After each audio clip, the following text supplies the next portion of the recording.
Waters is now recognized for 5 Thank you minutes. very much. Dr. Turner-Lee, we've seen the development of new AI technologies like agentic AI, which can operate independently and autonomously. AI is capable of self-directed and complex behavior and can also carry out multi-step tasks. Financial services companies are now experiencing and experimenting with agentic AI in investments, credit decisioning, and more.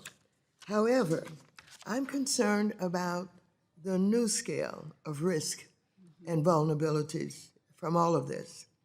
Dr. Turner, can you elaborate on the potential risks for agentic AI and whether a liability framework can help us mitigate those risks?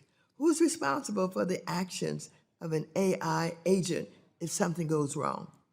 Thank you so much, Congressman, for that question. I mean, I think much of the conversation we've had today is on this promise of AI as it relates to efficiency in the financial sector, and agentic AI is an extension of that. The more and more financial institutions can become more autonomous through chatbots and other tools that allow people to not necessarily talk to a financial counselor, but to talk to AI to be able to get through their steps. It makes sense on the productivity side, but it doesn't make sense for the consumer. The consumer has a lot of reputational risk that comes with this, a lot of financial risk, and in an industry where we know that consumers are at the heart of any type of harm or potential harms that come through misadvice or miscalculation, it can have a huge effect, not only on people who are wealthy, but people who are experiencing the wealth gap. So I appreciate your question. I do think we need a liability risk structure for this, one in which Congress thinks through the same type of consumer protections that we're defunding right now and diminishing, even with many of the actions today to append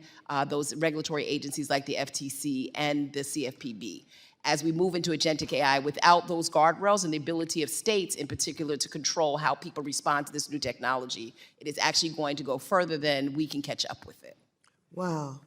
Dr. Turner-Lee, the Republican regulatory sandbox proposal for AI we're considering today appears to be just more deregulation framed as innovation and lacks requirements for public disclosure, harm mitigation, and other important protections with an unlimited scope and virtually no limitations, putting American consumers and others market participants at risk. I'm deeply concerned that regulatory sandboxes may remove safeguards from a rapidly developing AI market that is already lacking meaningful federal regulations and oversight. In fact, we have yet to fully understand the consequences of deploying this technology without any safeguards and are already dealing with countless public safety issues. And despite the fact that you've alluded to some of this, what risks do regulatory sandboxes pose? If Congress were to consider regulatory sandboxes for AI, what kind of standards should responsible sandboxes meet? Thank you for that question as well. I mean, I think we've mentioned already the role of Sandboxes and helping us to cultivate new products and services within this sector, and among other sectors. We actually see Sandboxes in healthcare.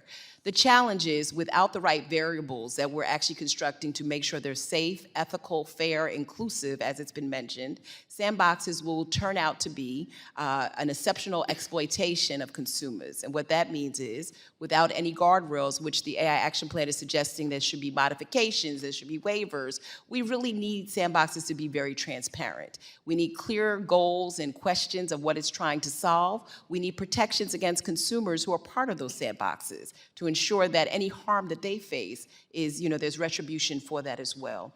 In my opinion, we can actually create this without putting people at risk in terms of the end product, and we can do it in the light as opposed to in the dark when it comes to companies and government working together on these policy concerns. I'm so pleased that you're here today. Oh, thank you, and I'm pleased you're here today, too. I'm going to call on you to continue the kind of education that's needed with members not only of this committee, but this entire Congress.